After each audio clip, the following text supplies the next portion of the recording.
Welcome to Difference Makers. 7 Steps to 1 Click. Discover how a struggling manager transformed apathy into innovation by removing invisible barriers. A leadership story about making good choices the easy ones.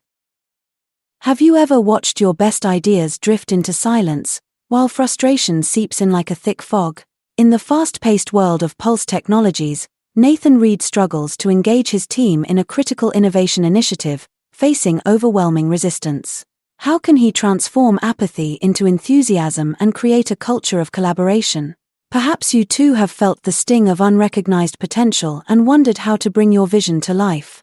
Join Nathan as he uncovers the hidden power of choice architecture, learning to reshape an environment where innovation can flourish and each voice matters.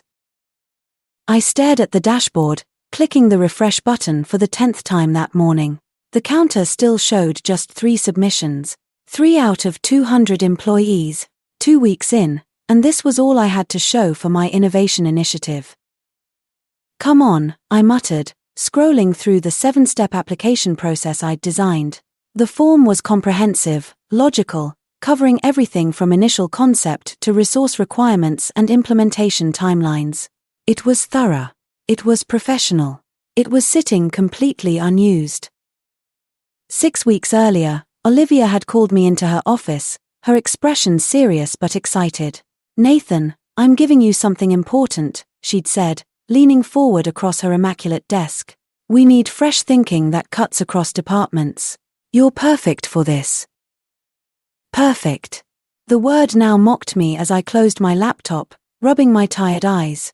In 3 days, I'd be sitting across from her again, trying to explain these dismal results.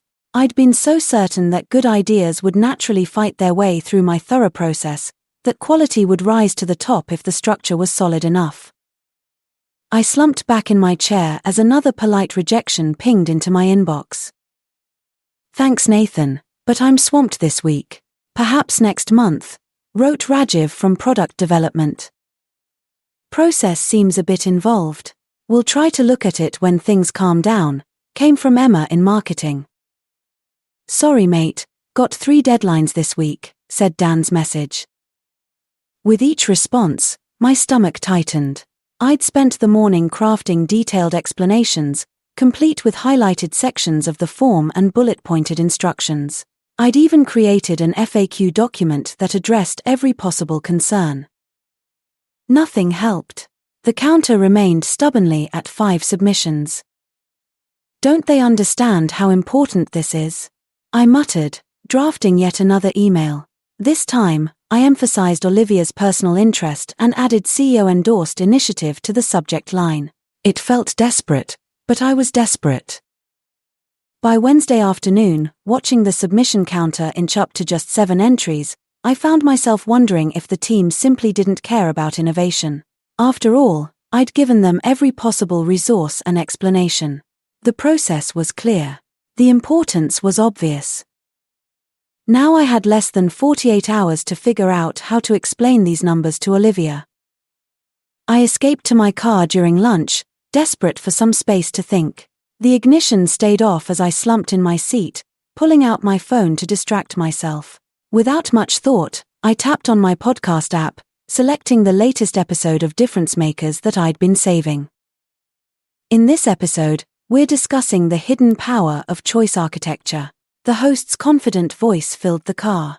Choice architecture isn't about forcing the right choice, but making beneficial choices the easiest ones to make. Unnecessary friction naturally repels people, not from laziness, but because humans conserve mental energy. I sat up straighter, something in those words striking a chord. Leaders often design systems logical to them that create invisible barriers for others, the host continued. Every form field, every approval is a point where you might lose someone. My hand froze midway to the volume control. Oh good grief. The 7-step process.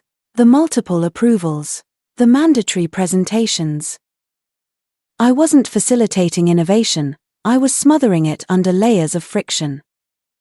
My phone buzzed with a calendar alert. Meeting with Olivia, innovation update, 30 minutes. My stomach dropped as everything suddenly became horribly clear. I couldn't sleep that night. My meeting with Olivia had been mercifully rescheduled for the next day, giving me one last chance to understand what had gone so catastrophically wrong with my innovation initiative. At midnight, I sat hunched over my laptop at the kitchen table, the blue light harsh against the darkness. Choice architecture examples I typed, then reducing friction in processes and barriers to participation. Article after article confirmed what the podcast had triggered. I scribbled frantically in my moleskin. Reduce steps to absolute minimum necessary. Make participation the default option, not an opt-in. Create visible early wins that people can see. Show progress publicly to build momentum. Lower barriers to entry dramatically. The principles felt simultaneously revolutionary and embarrassingly obvious. I'd taken a behavioral economics module at university years ago, nudge theory, the path of least resistance, all concepts I'd forgotten when designing this process. A verse surfaced from somewhere deep in my memory: do not think of yourself more highly than you ought, but rather think of yourself with sober judgment. Romans 12 verse 3. At 2 a.m., it hit me fully. I hadn't created an innovation initiative. I'd built an innovation obstacle course, designed for someone exactly like myself. Morning light streamed through my office window as I hunched over my laptop, seeing my innovation portal through new eyes. What had felt logical yesterday now resembled a bureaucratic nightmare. 7 pages of required fields. 3 committee approvals. Detailed implementation plans needed before an idea could even be considered. I clicked through each screen, my stomach sinking further with every mandatory field marked with a red asterisk. My throat tightened at the realization of what I'd done. Ensure quality. That's what I'd told myself. But what message was I actually sending? Your ideas probably aren't good enough to warrant this effort. I ran my hand through my hair, the truth staring me in the face.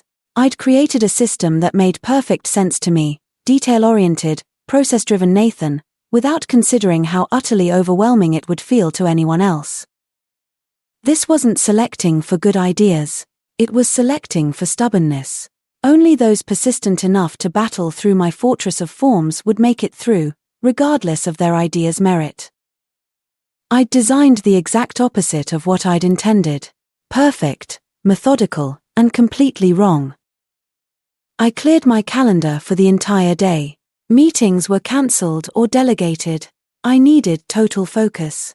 This wasn't just about tweaking my approach, this required radical overhaul.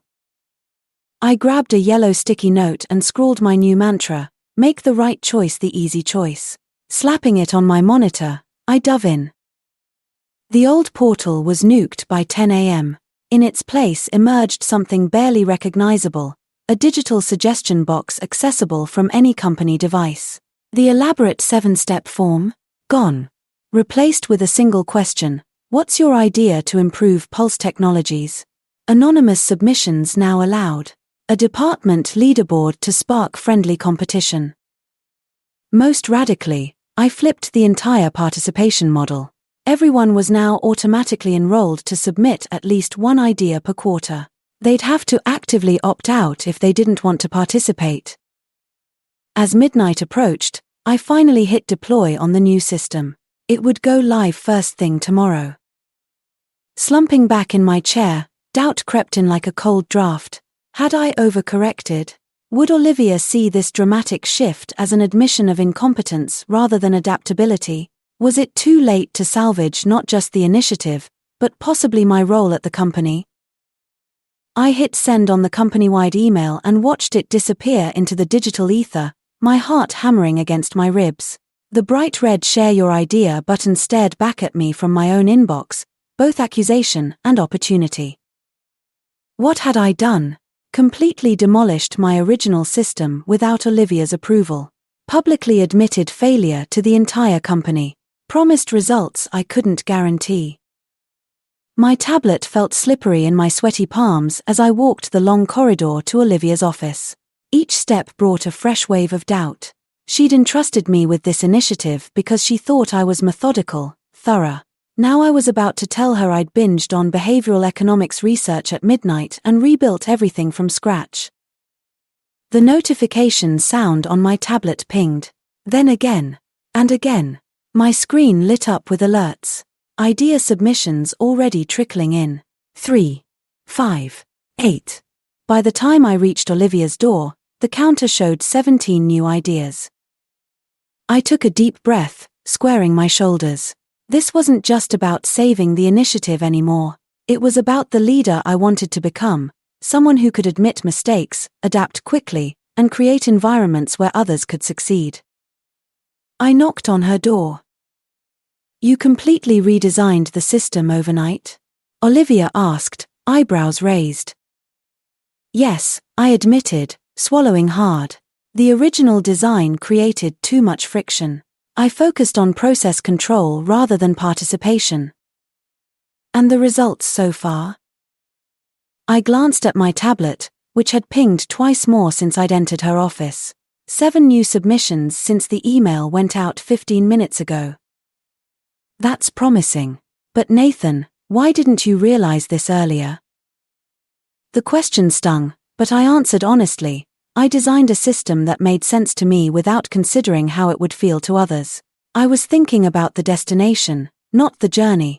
My phone vibrated. 10 more submissions.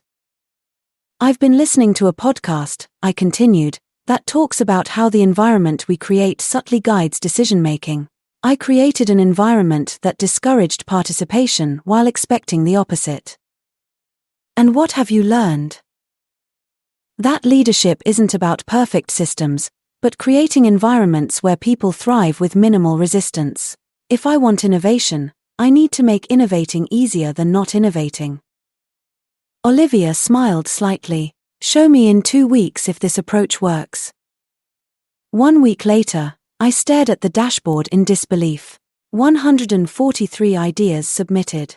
My redesign had worked too well. The ideas poured in faster than I could evaluate them, creating a bottleneck that threatened to undermine our initial success. "Hey Nathan, any movement on my remote onboarding suggestion?" asked Sanjay as he passed my desk.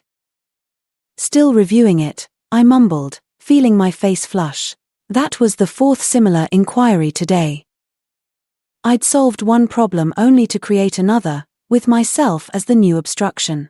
Every idea required my personal review, scoring, and implementation planning. I was drowning.